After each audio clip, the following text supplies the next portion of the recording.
వెంకటేశ్వరుడు కలియుగానికి దైవంట. కలౌ వెంకటనాయక అని.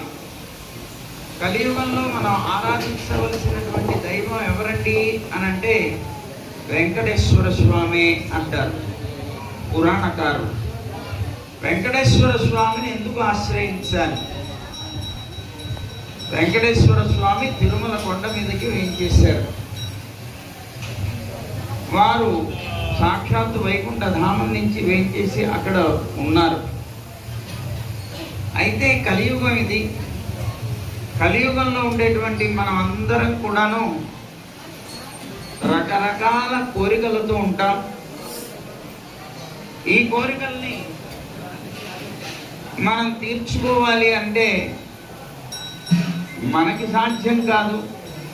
ఎందుకంటే అల్పమైనటువంటి శక్తి కలవాళ్ళం కనుక భగవంతుడి యొక్క అనుగ్రహం ఉంటే తప్ప అది సాధ్యం కాదు.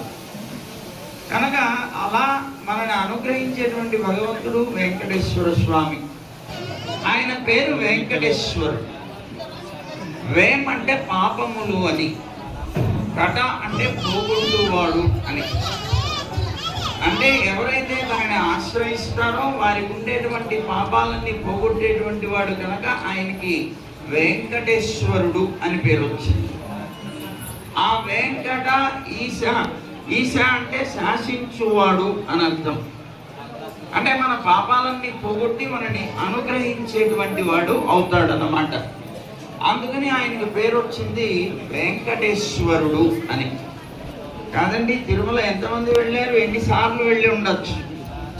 ఏమండి, మీరు అంత దూరం వెళ్ళారు కదా, మనకి లోపలికి వెళ్ళి దర్శనం చేసుకోవాలి.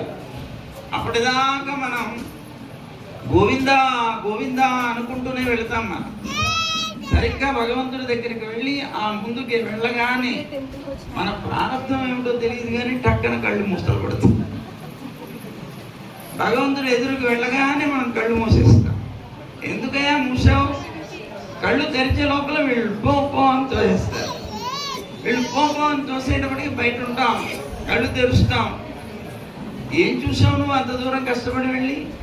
ఎన్ని క్యూలు దాటుకొని సాధించింది నువ్వేమిటి?